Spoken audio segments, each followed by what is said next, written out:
Good evening, everyone. We have taken a whole of government approach to deal with the impacts of COVID-19. As you've heard from the Prime Minister, the curfew hours will kick in from tomorrow.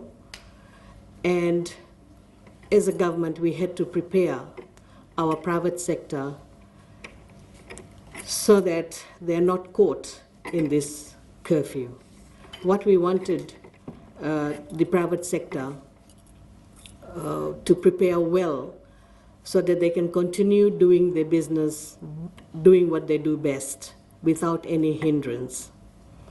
So yesterday we had a meeting with the private sector, and we had a lengthy discussion to understand the nature of their business and also to understand why they need people to work after hours, like they have shifts, various shifts.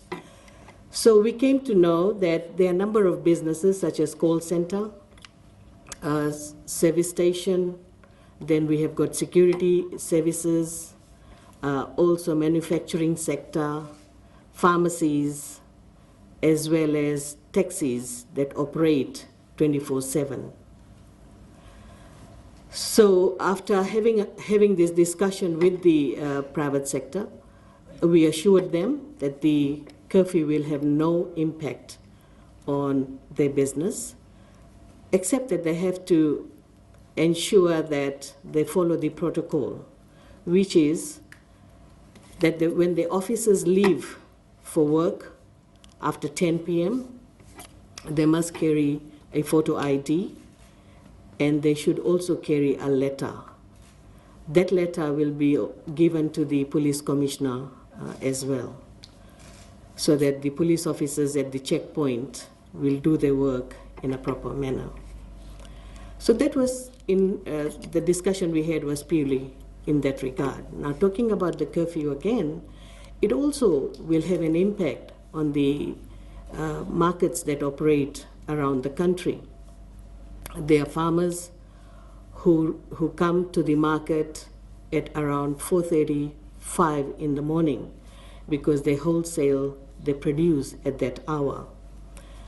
So to ensure that we comply with the curfew, we have reviewed the operating hours of all markets around the country, and we have made the decision that the markets will now open at 8 a.m.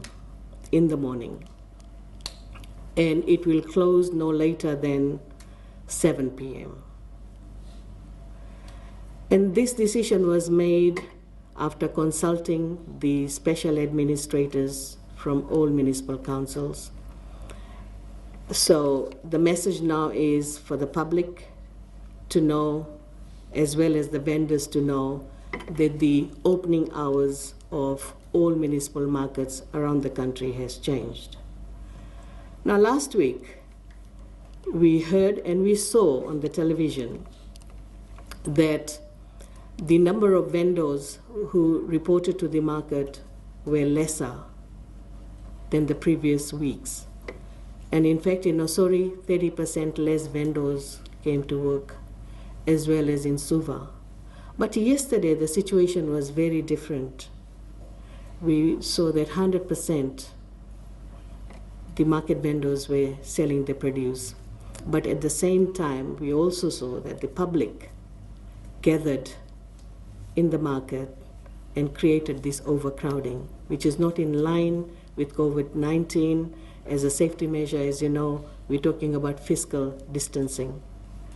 So to avoid this overcrowding at the market, we have made the decision to decentralize the markets. We will now put up tents with the vendors in different areas, in the neighborhoods as well as in the cities and towns. For example, we can put up a tent at UN Park where they can sell their vegetables, and that will reduce overcrowding. I'll be able to come up with the area, exactly where these tents would be put up, as well as in which cities and towns at a later date. but definitely within a couple of days, I should be able to come up with a plan. I would like to urge the public that we normally follow a routine. And our routine is on a Saturday we get up in the morning and we go to the market. And normally on a Saturday from say 6 o'clock till about 11 o'clock, the market is chock-a-block. A lot of people are there because it's just our habit. This is what we do on a Saturday.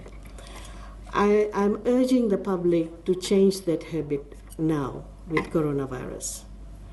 We have to make sure that at any place that we go, we should maintain our number of 20. I know it's very difficult in a market.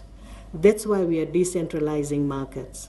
You need to change your hours, time that you visit the market. Rather than going on a Saturday, I would encourage them to go after work and visit these decentralized markets that we are putting in neighborhoods as well as in the parks and other places.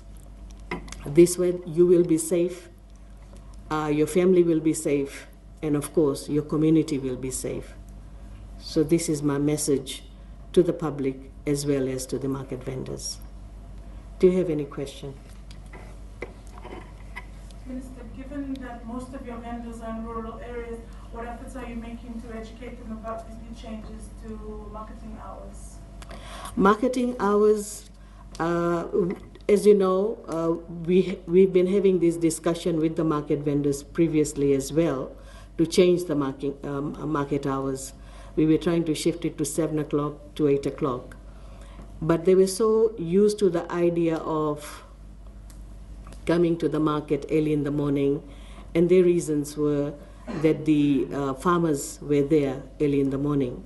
But because of this COVID-19, everyone understands, even the vendors understand. And this message will be given by the special administrators as well as the market master, as well as the CEO over the week. In fact, I will be personally visiting some of the markets to talk to the vendors and explain the reasons why we are changing this, because everyone has to understand it is for our safety. That's why we are making some changes. Minister, you mentioned you want to discourage overcrowding in markets. Don't you think reducing hours would further encourage overcrowding? We are not reducing the hours. We're starting at 8 o'clock right up to 7 in the evening. So we're giving ample time for the public to do their buying during that time.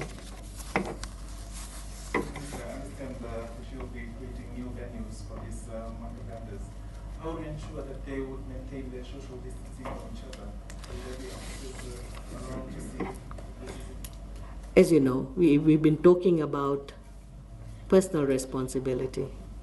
Everyone has to take individual responsibility. So if I want to go to the market and if I see a lot of people there, I shouldn't enter. As simple as that. And I should change my hours so that I don't go at a time that I used to go previously.